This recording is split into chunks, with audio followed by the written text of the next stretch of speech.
ngasih fotonya mamahku, terus ngajak mamahku di tempat dukun, ya itu aku baru sadar kalau emang aku sama mamahku tuh di dukunin gitu.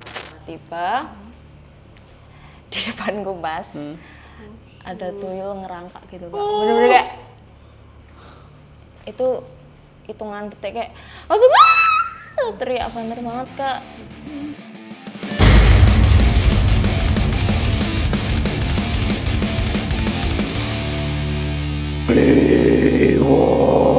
Kliwonan.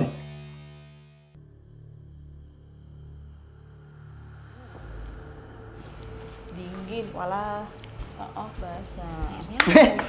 Tumben banget, ini ada makanan di mari. Rame kan? Boleh ya? Boleh minta ya? Mau ada tamu, Mas. Hah? Siapa deh? Mas Conan dan keluarga. Itu loh Mas Conan yang teman main PS-nya Aldo itu loh, inget gak? Oh iya, dari Solo dong berarti ya? Dari Solo, lagi main ke Jogja memang Mas Conan tuh.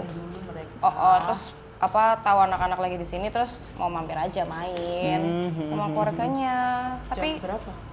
Kayak bentar lagi udah mau sampai deh tadi terakhir chat aku saya tak lihat chatnya. Belum lihat update. Iya, lihat.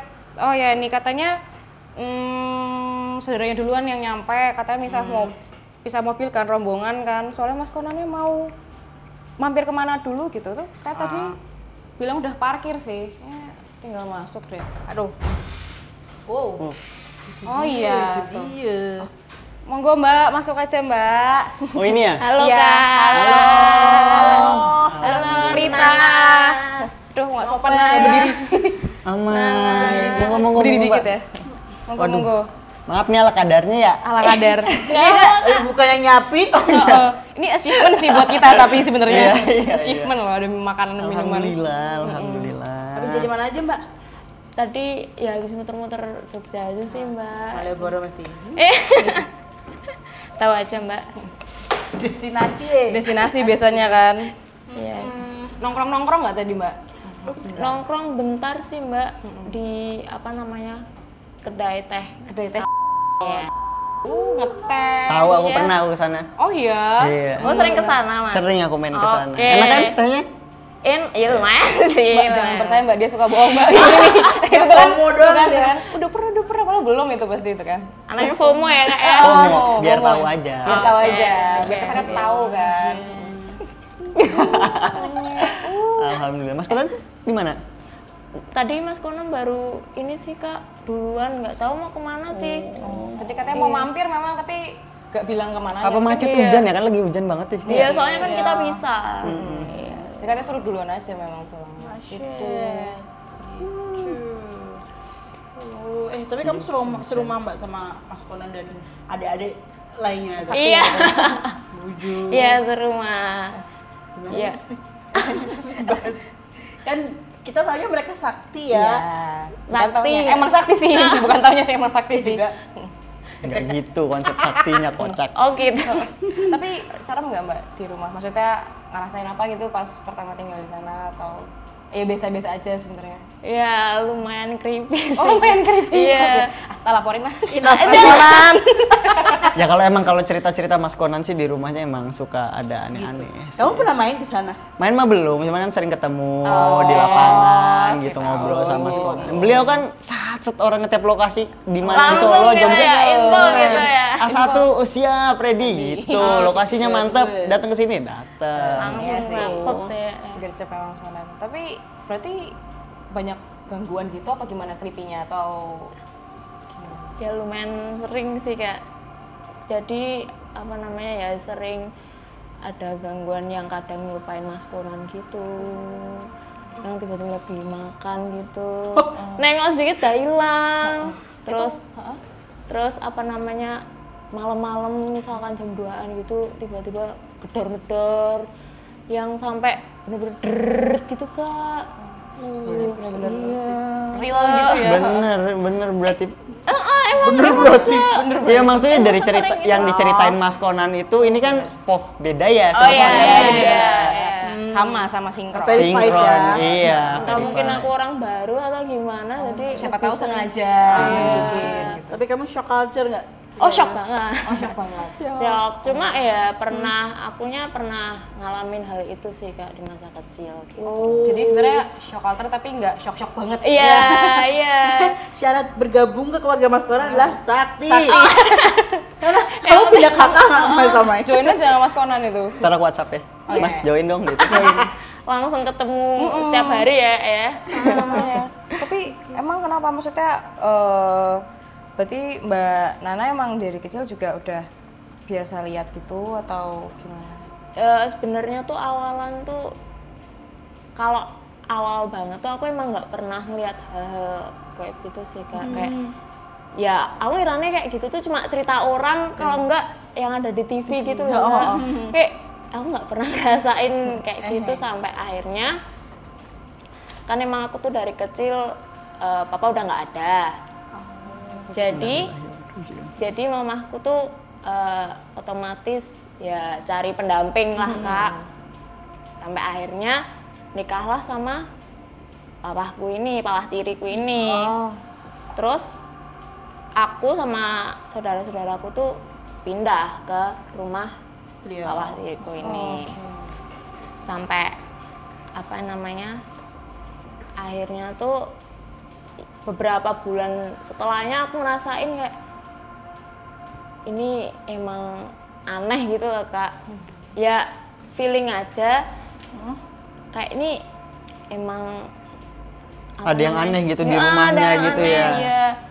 Paham aku. Pertama kali aku ngerasain tuh pas malam Jumat, tiba-tiba tuh kok papah tiriku tuh naruh-naruh sajen gitu loh Kak. Wih, di dalam rumah.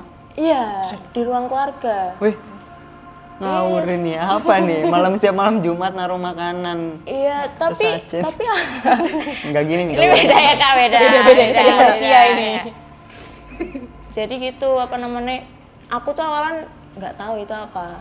Kayak itu dupa atau sajen tuh aku nggak tahu. Soalnya emang kecilku tuh nggak ada culture kayak gitu loh.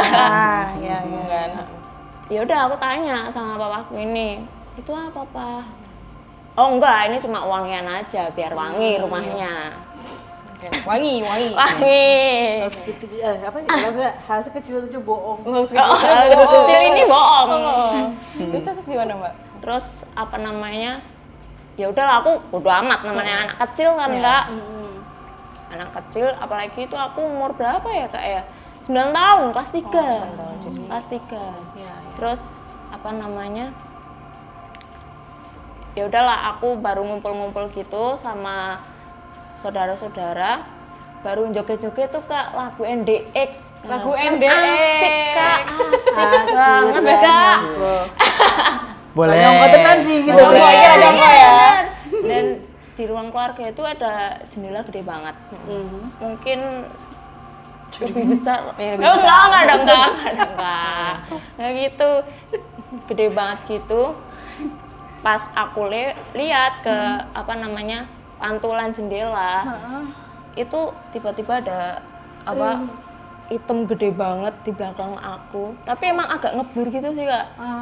Jadi gede banget, aku sempet shock, nge-freeze kayak ini apa, terus tiba-tiba matanya agak merah gitu. Ini real Kak, ini real. Iya. Terus aku shock kayak pertama kali aneh banget ini apa Bingung kan gitu apa gitu. Aku lihat ke belakang ya emang nggak ada apa-apa. Sampai aku lihat adalah langsung aku lari ya Kak. Iyalah. Itu ada saudara-saudaramu di situ Mas? Iya. Berarti kamu ninggal saudara-saudaramu? Iya, yang bener kamu Kabur dulu ya Mbak. Enggak, kamu lari kemana? ke mama. Respon yang wajar sih, aku juga pasti kabur sih. Kayak di film horor kan lari ke tempat yang sepi kan malah. Malah makin lihat tentunya. Aku Misu nggak banget itu Kak. Aku orang yang penakut ya. Terus sampai akhirnya di situ ternyata mamaku tuh sama papaku baru nongkrong di luar itu di teras rumah kita. Terus aku langsung teriak, "Mama!" Ya tuh ada genderuwo, aku kan taunya dari TV-TV Kak. Terus, "Hah? Emang iya? Emang kamu bisa lihat?" Terus, iya mah itu beneran ada, aku takut banget, gede banget belakang aku lihat dari jendela mah gitu kan. yang bener. Terus malah papa tiriku bilang gini, kamu nggak usah kaget, di sini tuh banyak. Weh, Kayak gitu. selamat ya datang ya. Selamat datang ya. Selamat datang apa sih? Selamat datang ya. Selamat ya datang kan tuh ya, genderuwonya maksudnya. Oh, ya ya. nyambung. Oke, boleh. Oh, berarti kayak Masuk. papa tirinya Mbak Nana malah kayak ibaratnya Allah udah Memvalidasi biasa. gitu loh, maksudnya it's okay, it's fine gitu. Udah nggak apa, santai aja. Santai, santai lo nggak dari Kan mana? datang itu sebenarnya karena mau joget juga denger lagu NDE. Asik soalnya. Oke gitu ya. Gondes, kedua desa. Jadi itu pertama kali aku lihat itu. Terus habis itu akhirnya jadi berkali-kali lihat nggak? Iya, jadi sering banget. Tapi ini aku ceritain yang bener-bener epic di hidup aku aja ya. Sama aku tuh ini yang dua tuh lihat kayak nyerupain bawahku gitu. Jadi keadaannya tuh malah siang. Siang pas pas banget ya aku tuh di ruang makan sendirian. Lain-lainnya pada ke atas. Aku makan. Tiba-tiba saat papaku lewat, tak panggilin. Mau kemana? Terus aku lihat ternyata ngarah kamar mandi. Akhirnya mau gabung apa gimana, tak tanyain kok diem aja ya kan. Kayak ya wes jujus wae sambil kayak datar flat gitu aja. Ya udah masuk kamar mandi, pintunya tutup. Ya udah aku lanjut makan aja, kayak mungkin bad mood atau gimana. Ya udah sampai akhirnya tuh berapa menit ya, 15 menitan tuh papaku sama mamaku tuh pulang dari luar. Pas banget ya itu. Iya. Jadi loh kok papa di luar sama mama? Kan nanti sih dalam kamar mandi, dan itu aku langsung lari ke kamar mandi. Emang beneran masih ketutup. Aku buka kosong. Masih ketutup loh. Kosong. Dan ketutup. Kosong coy. Bisa lah. Lapar. Tamunya belum ambil loh. Sebenarnya aku juga pengen ngambil sih dari tadi. Tanya aja deh. Menarik, tapi emang gini sih, kalau dari sedikit cerita ya, maksudnya genderuwo itu emang paling suka banget itu menirukan sosok seseorang yang ada di rumah. Oh, I see. Oh, itu genderuwonya kan? Iya. Biasanya dia udah pas denger lagu NDE. Oh, mungkin gara-gara NDE. Iya. Pas lagi Oke. pas lagi pertama encounter atau pertemuan pertama dengan Mbak Nana di kaca itu, buset, romantis banget ya. Di kaca itu. Di kaca pertemuan pertama itu udah ngeplotin, nah ini anak bisa nih saya tempelin. Bisa apa nih? Bisa saya tempelin. Akhirnya itu menjadi apa ya? Mungkin bahasa kasarnya adalah bukaan pertama ke alam sana. Gitu, untuk bisa melihat ke alam sana. Gitu. Terus pas datang itu gimana kamu? Orang tua datang? Ya udah papa aku datang? langsung cerita, loh kok keluar? Kan aku tadi lihat papa di kamar mandi. Hah? Bilang aku dari tadi keluar sama mama. Nyari belanja gitu loh, Kak. Lah terus itu dari siapa? Ya itu tadi. Terus aku langsung lari, ya masih tutupan, terus aku buka, ya udah kosong.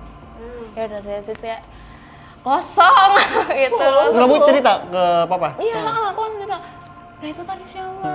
Kok itu bener-bener apa, aku bilang gitu. Aneh banget. Tapi, Kok bisa apa? tapi habis, saya mungkin itu udah kedua kalinya ya Iya, oke. hantu gitu kan di rumah. Itu dari mamanya Mbak Nana gitu nggak? Apa misalnya kayak, kamu kenapa sih? Gini atau mungkin dari papanya Iya. komentar apa lagi gitu? Mikirnya mamaku tuh selalu kayak masih denial gitu loh, kalau aku tuh bisa lihat. Lalu kamu gitu ya. Kayak masih mikirnya alah anak kecil caci. gaya-gaya gitu loh, kayak masih pura-pura caper gitu loh, Kak. caper. Kayak gitu. Padahal itu real gitu loh, Kak. Tapi papaku sama kayak alah kalau nyerupain kayak gitu mah Biasa. udah biasa. Iya. Enak banget ya. Cukup mencurigakan ya. Iya, makanya aku kayak kok enteng banget. Iya. Aku ya bilang selama ini loh aku nggak pernah ngeliat kayak gitu kok. ini aku sampai sini kok jadi kayak gini, ngeri banget ada ya. apa? Terus ada kejadian lagi Kak yang ketiga tuh apa namanya, yang aku di kamar atas sendirian. Lagi-lagi aku sendirian pada ngumpul di bawah, nggak tahu ya emang aku tuh Senang sendirian apa Mbak? Terus aku tuh di kamar, aku tuh nggak tahu kalau emang pada di bawah, pada makan di bawah. Aku mainan HP lah, scroll YouTube gitu. Tiba-tiba dari jendela, jadi kayak emang ini tuh kasurku gitu. Pas banget ini jendelanya. Jendelanya tuh langsung keluar gitu loh Kak. Terus tiba-tiba tuh ada yang nyanyi. Kok bagus banget, tapi aku mikir ini siapa yang nyanyi? Apa mamaku apa gimana gitu. Tapi kok merdu banget. Didengerin kok nyanyi Nina Bobo. Tapi tinggi banget. Aku nge-pause kan. Wah ini enggak ini sih. Apa namanya? Tapi aku masih denial kayak jangan-jangan ada yang ini lihat-lihat YouTube. Itu biasa denial biasa. Alah ini aku apa namanya rongon-rongon aja, paling gara-gara aku takut atau gimana. Terus tiba-tiba pas aku batin kayak gitu, dianya ketawa, cekikian. Dekat apa jauh suaranya? Makin deket, jadi pas apa namanya Nina Bobo itu kan jauh gitu suaranya, tiba-tiba tuh deket tambah deket, terus cekikian tuh rasanya kayak di Belakangnya sih. di belakang aku gitu, bener deket banget. Wah dari itu enough, aku langsung lari ke bawah, langsung mama diinin gitu. Itu pas SD juga? SD masih kelas 3 ya Kak, sama. Berentet jadi kejadiannya ya? Iya, Jadi sering sering lihat banget. apa gitu. Jadi sering banget Kak. Terus ada lagi, ini menurutku paling ngeri sih. Ngerinya tuh Itu aja udah ngeri, ini ada lagi yang ngeri. Ini udah ngeri. ngerinya tuh apa namanya, aku mandi. Yang kamar mandi bawah tuh emang kan satunya di atas kan, bawahku mager naik mager banget Kak. Jadi aku ya udah mandi, aku suruh keluar apa namanya, pengen pakai kamar mandinya buat BAB lah. Terus ya udah aku Ngawur itu. Bapaknya ngawur itu. Orang lagi dipakai suruh keluar. Tanggung bro gitu kan. emang Aneh ya. nggak itu ya, Ngawur. nggak masuk akal emang. Terus apa namanya, pas aku keluar ya biasa aku linglung gitu loh, kayak ya udah niat langit-langit, terus lihat apa namanya dapur, tiba-tiba di depan kubas ada tuyul ngerangkak gitu Kak. Bener-bener kayak itu hitungan detik kayak langsung teriak banter banget Kak. Itu hilang. Tuyulnya? Iya, mana tuyul tuh kayak juga nggak anak kecil sih, gimana ya, kayak udah remaja gitu. Iya, cuma kepalanya gede sama ini tuh kurus banget kayak kelihatan tulangnya gitu loh Kak. Tapi kepalanya gede. Kepalanya gede, terus kayak gitu Kak. Mana ngeliatin Kak, Dia tuh jadi gini? dia kayak gitu. Emang sengaja kayak menakut-nakutin ya Mbak? Iya, aku nggak tahu sih Kak, cuma kayak aku mikirnya ya ampun nih kayak apa menewes sama kayak capek, ini apa ini kok gini terus? Iya, soalnya tuh aku kayak tanya ke saudara-saudaraku tuh emang nggak pernah apa ya, nggak pernah diganggu, cuma aku. Jadi cuma aku Kak yang diganggu. Nah itu aku udah aneh banget sih, makanya mamaku tuh selalu mikir kayak alah denial, alah apa namanya, Halusinasi. halusinasi, caper gitu mesti mikirnya. Iya. Terus sampai di titik yang aku benar-benar apa namanya nganga itu, aku tuh lihat ular piton gede banget di bawah. Di ruang makan aku lihat ular piton gede banget, tiba-tiba masuk kamarnya kakakku. Wah aku di situ panik, tak kira apa ular beneran. Langsung ngomong mama dong, cari nggak ada, langsung mamaku teriak ke papaku itu kan, "Pak, ada ular masa di kamarnya itu kakak," gitu. "Ular apa?" Aku bilang, "Itu ular piton gede banget." Dan ternyata dia bilang, oh alah ular itu. Ular itu dia bilang penunggu kerisnya. Jadi emang dia yang peliharaan ya kan? Di dalam kerisnya itu kan emang ruang makanku tuh di sekitaran situ tuh ada keris gitu loh Kak. Ya itu kan deket ruang keluarga, terus ada ruang makan ya itu kerisnya di situ. Pajang-pajang di situ. Iya. Oh, di situ berarti Mbak Nana baru tahu kalau itu kerisnya bukan pajangan doang. Iya, tak kira kayak ya udah koleksi aja. Terus aku mikir wanginya, oh ya udah di situ. Jadi tuh aku kayak tanya gitulah sama keluarga besarku, aku cerita ke tante-tanteku, kok aku ngelihat ini terus ya di rumahnya ini Pak Tiriku. Soalnya aku pergi ke tempat nenek gitu tuh nggak pernah normal, aman-aman aja. Aman-aman aja, bener-bener cuma di situ aja. Terus sampai akhirnya tuh, lah emang gimana, ceritain emang di sana ada apa aja. Terus yang awalan tuh aku cerita yaitu aku pertama kali lihat genderuwo. Lalu di situ kayak ada wangian itu sama ada nggak tahu tuh bunga-bunga tuh sama apa itu. Terus langsung, lah kok di rumahmu ada kayak gituan, kok ada jepot-jepotan gitu ya sajen. Wah itu udah nggak bener. Terus aku cerita kok makin nggak jelas. Wah ini kayaknya emang bapakku ini emang sesat gitu loh Kak. Ya, tapi maksudnya kan itu sajennya ibaratnya ditaruh di ruang terbuka ya. Itu. Mamanya Mbak Nana sendiri bereaksi apa sih? Jangan tuh kayak mungkin bertanya-tanya atau malah kalau Mbak Nana melihatnya kayak mama udah tahu kalau ternyata papa seperti itu kayak gitu. Nah ini yang bikin aku ngerasa mama tuh beda Kak. Bedanya lagi ada gorengan Ambil ya. Silakan. Aku nggak apa kok. Kak. Oke. Aku udah makan tadi soalnya. Oke. Ini diminum aja loh tapi Mbak, monggo. Oh iya. Terus tadi sampai mana ya kayak jadi terdistract gorengan. Yang kamu heran yang tentang mamamu? Oh iya. Itu terus aku bilang aja ke keluargaku itu. Terus intinya wah ini nggak bener ini sesat ini. Terus sampai akhirnya kok mamaku kok nggak komplain apa-apa itu. Aku tuh mikirnya kayak wah ini emang sih kok aneh kok nggak pernah komplain apa-apa gitu loh. Kok padahal mama tuh hal sekecil apapun tuh pasti komplain, istilahnya kayak ini kok nggak benar. Apalagi ada hal yang berbeda gitu dari rutinitasnya gitu ya. Apalagi kalau misalkan yang sekiranya sesat tuh mamaku langsung speak up. Nah di situ aku ceritain ya Kak ya, jadi baru kebuka tuh pas di saat ya tanteku ada masalah. Terus pergilah ke yang pintar meruqyah gitulah Kak.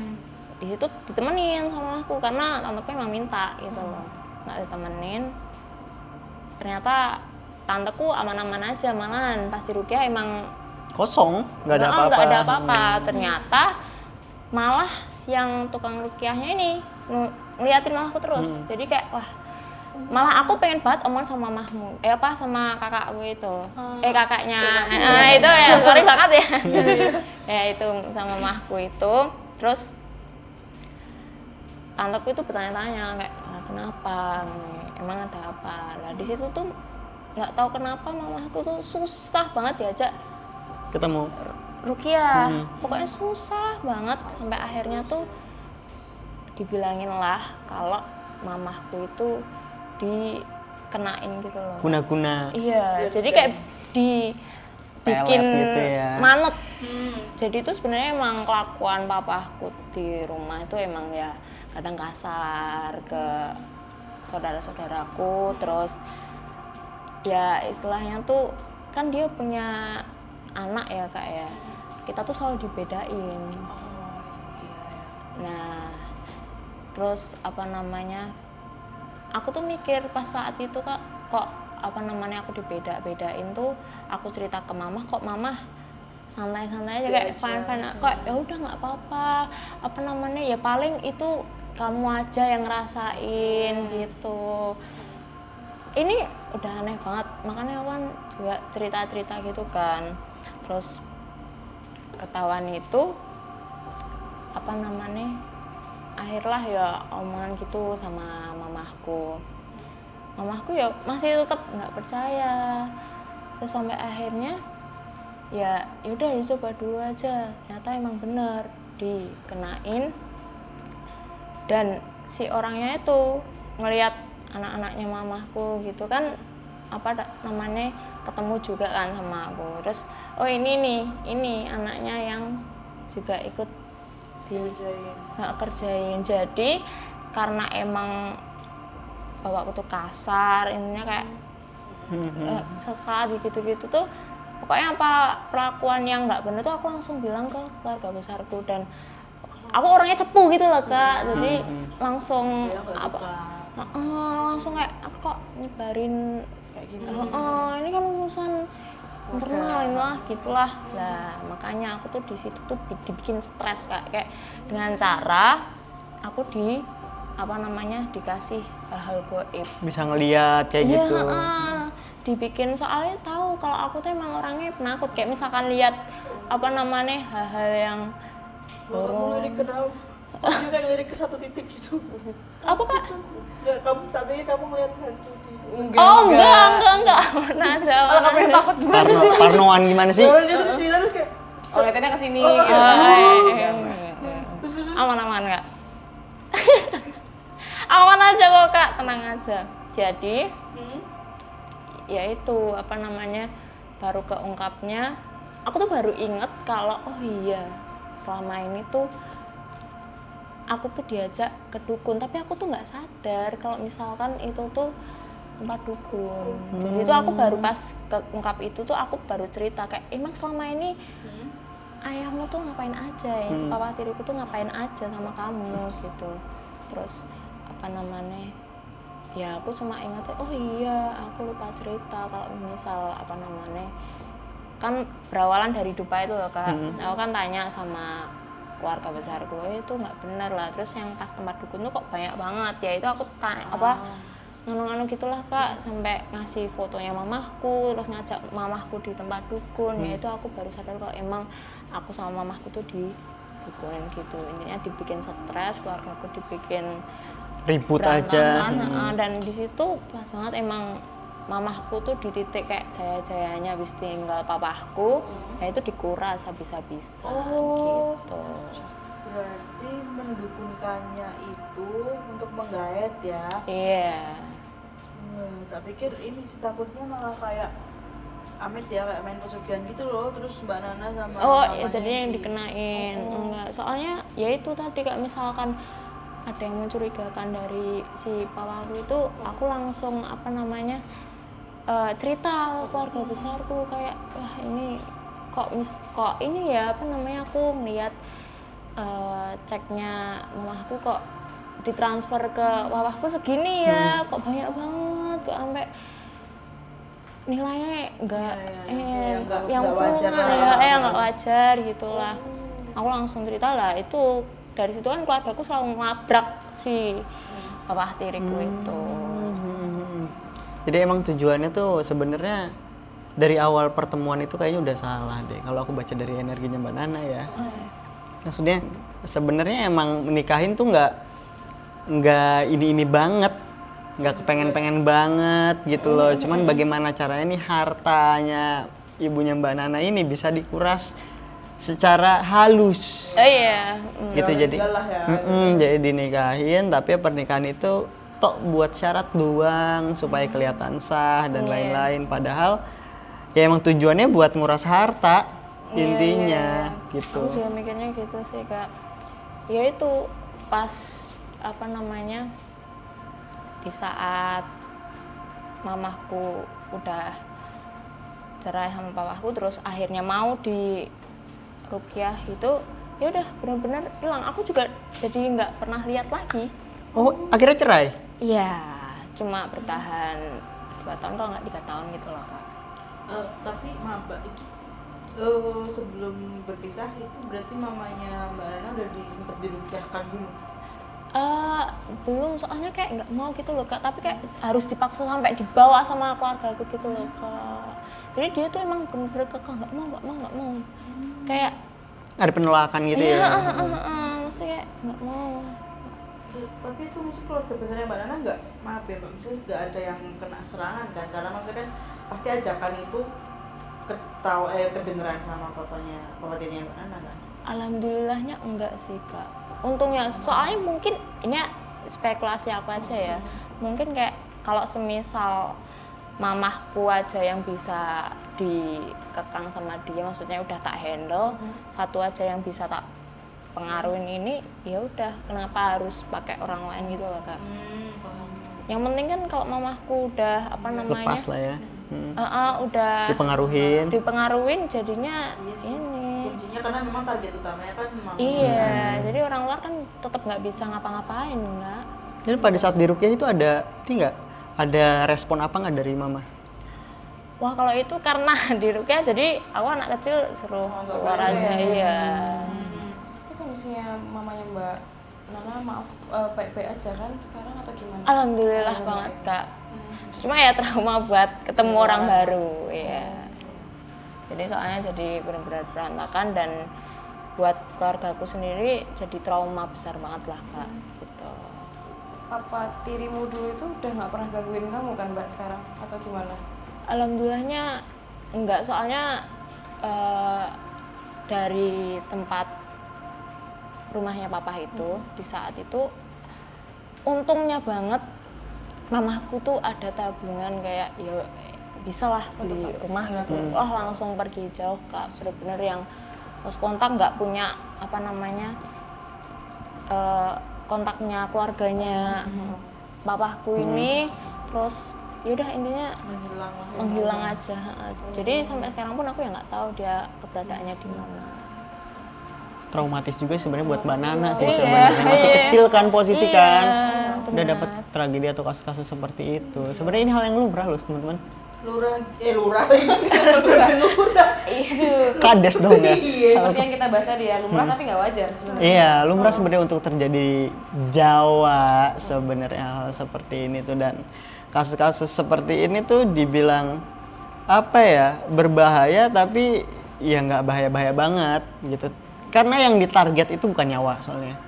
Yang ditarget itu cuma harta toh. Tapi kan kalau seseorang tuh perjanjian dengan jin ya gitu, mungkin awalnya tidak berniat untuk mengambil nyawa, tapi karena biasanya kan kayak gitu dibuat picik kan lama-lama bisa jadi melebar kemana-mana dan akhirnya menghalalkan segala cara. Bisa dong, cuman ya biayanya juga lebih mahal. Iya sih. Maharnya lebih mahal. Maharnya lebih mahal gitu. Soalnya kan ini emang tujuannya pertama buat ngeruk harta toh, dan bikin takut sebenarnya, bikin takut selimut. Jadi ada tiga magic sebenarnya di sini. Gimana itu Kak? Magic. Ada 3 magic yang dilakukan, kurang lebih ya. Aku persingkat mungkin. Yang pertama itu guna-guna, itu buat guna-guna ibunya Mbak. Nah, yang kedua itu bikin takut. Yang ketiga itu bikin nurut. Ya. Gitu. Satu paket itu aja ya, paling harganya 50-an juta lah untuk bikin seperti itu. Kamu pernah jual ya? Enggak gitu. Kok tahu banget deh. Iya. Yang aku tahu kamu pasti pernah nanganin kasus-kasus seperti itu. Iya, segituan lah kisaran harganya, masih affordable lah sebenarnya buat dilakukan, apalagi gitu ya. dengan melakukan itu dia bisa dapat lebih dari itu kan. Iya sih. Soalnya kurang lebih total di 500-an soalnya habis. Wah, bisa. Iya tuh. Gitu. Jadi memang ini bisa sampai renov rumah, beli mobil baru. Jadi segituan gitu. Jadi kayak apa ya? Sebenarnya hal-hal seperti ini gila sebenarnya buat dilakukan gitu, karena ritualnya itu harus dilakukan sendiri. tidak melalui dukun-dukun yang melakukan hal tersebut, tapi ritualnya adalah diri sendiri yang melakukan. Ya dengan syarat-syarat tadi sebenarnya dengan lupa dan lain-lain, banyak hal lah sebenarnya yang dilakukan. Kalau untuk keris-keris yang terpajang, emang dia orangnya kelenikan. Aku jadi pikiran kamu mau nanya, menurutmu kalau masalah keris gimana tuh? Oh iya. Tiba-tiba aku udah ngejawab. Iya. Mau baca mata gitu. Sakti. Asik. Auzubillahi min dzalik, nauzubillahi min dzalik. Nauzubillahi min Nggak boleh dzalik. Jumawa, Mas Amai. Astagfirullah, bercanda teman. Nggak, bercanda kok ini. Tapi Mas Amai, yang ular Oh iya, gede tadi. ular. Iya, itu memang dari keris. Emang dia suka perkelenikan. Emang dia suka perkelenikan, hal seperti itu bukan cuman masalah yang dihadapin sama Mbak Nana aja, tapi dia juga seneng gitu untuk mengoleksi keris, terus main-mainan hal lain, kayak jarah-jarah kayak gitu, kayak tirakat-tirakat kayak gitu dia suka gitu loh. Oh gitu, emang bisa di apa namanya masukin. Iya, bisa diisi. Jadi emang keris-keris yang dia punya itu ada berapa ya? 9 atau berapa gitu, lebih gitu. Itu pun baru yang dipajang yang kelihatan, sebenarnya masih ada banyak lagi gitu. Dan apa ya, alhamdulillahnya ya dia nggak senekat itu gitu untuk balas dendam dan lain-lain, karena emang tujuannya bukan itu gitu. Dia kayak parasit aja, ketika udah lepas dari inangnya udah dia bakal cari yang lain. Kayak gitu loh, jadi dia nggak balas dendam. Itu gitu sih Karena dia bisa melakukan hal itu lagi ke orang lain gitu, karena sudah biasa melakukan itu bahkan sebelumnya juga. Track recordnya ini juga hal yang biasa terjadi di Indonesia, Jawa Tengah, Jawa Timur, Jawa Barat. Banyak praktek-praktek seperti itu tergolong biasa lah. Mulai terkenal itu dari tahun 2002. Praktek-praktek seperti ini udah lama banget, dari 2002 itu udah praktek-praktek ini tuh udah mulai. Karena ritualnya nggak susah. Ngapain? Ritualnya nggak susah, kayak cuman ketemu dukun, cara seperti apa, kayak tirakat mandi apa dan bla bla bla, ke gunung apa bla bla bla, terus disuruh ritualnya apa aja.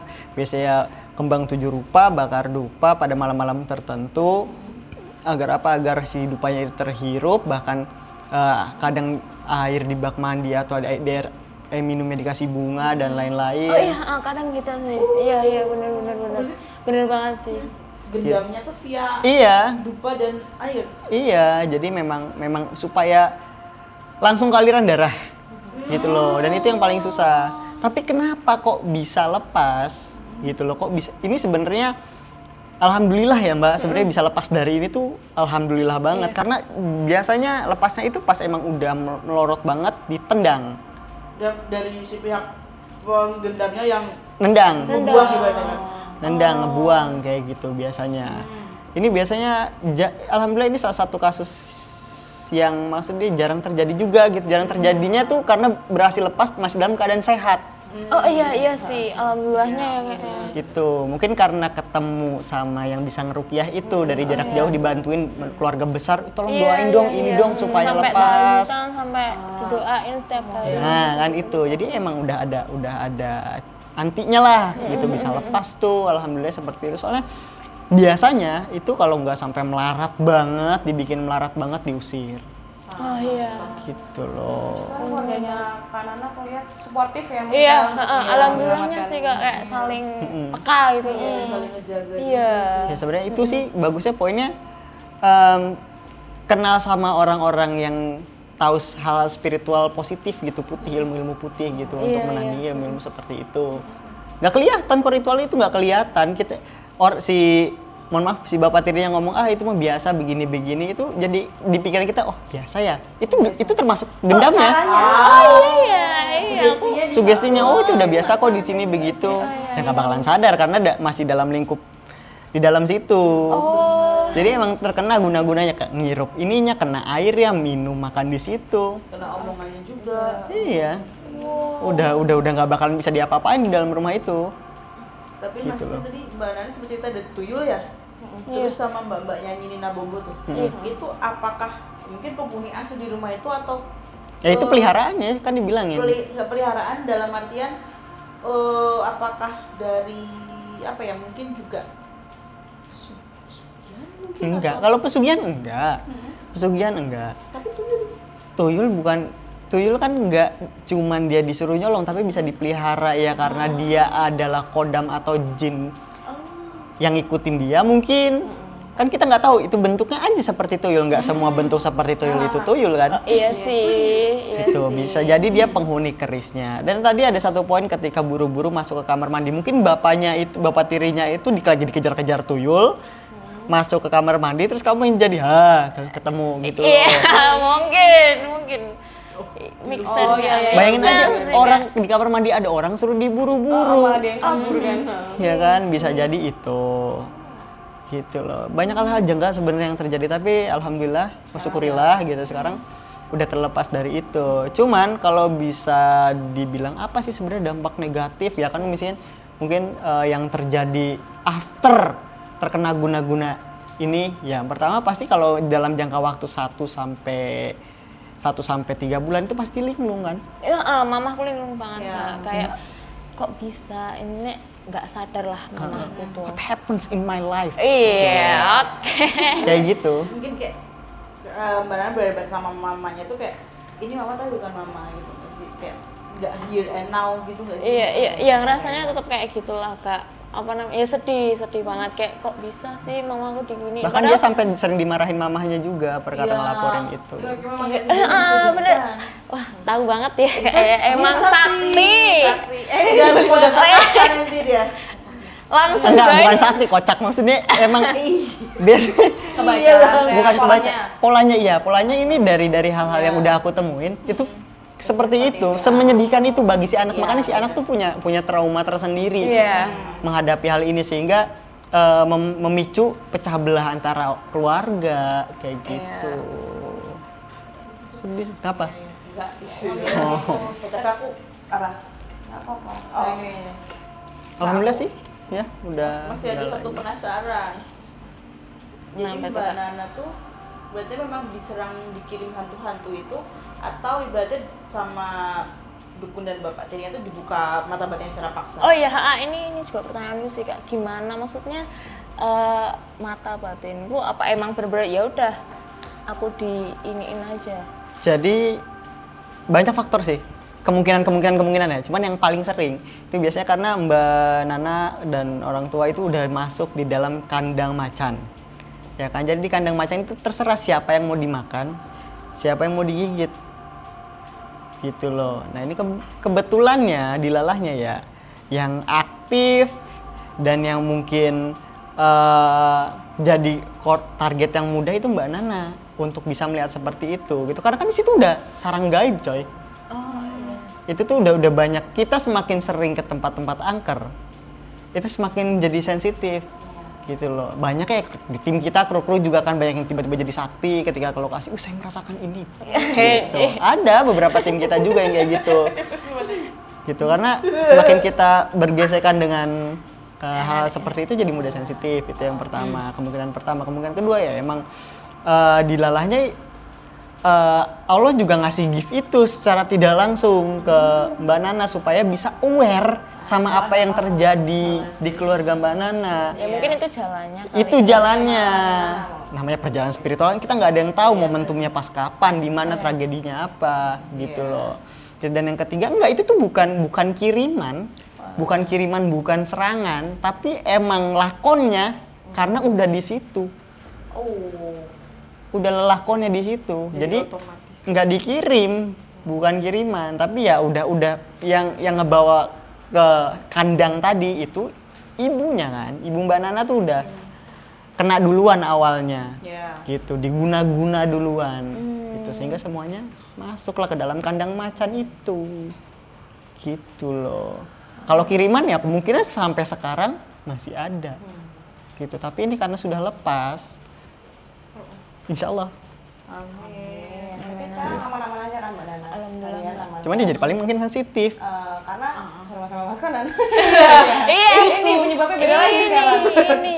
Ngomong-ngomong Mas Konan katanya udah sampai, tapi udah mulai teletek, jadi Dijemput dulu sana. manusia minta dijemput. Oke.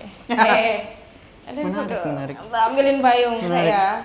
Tapi alhamdulillah kan ya. Iya, alhamdulillah.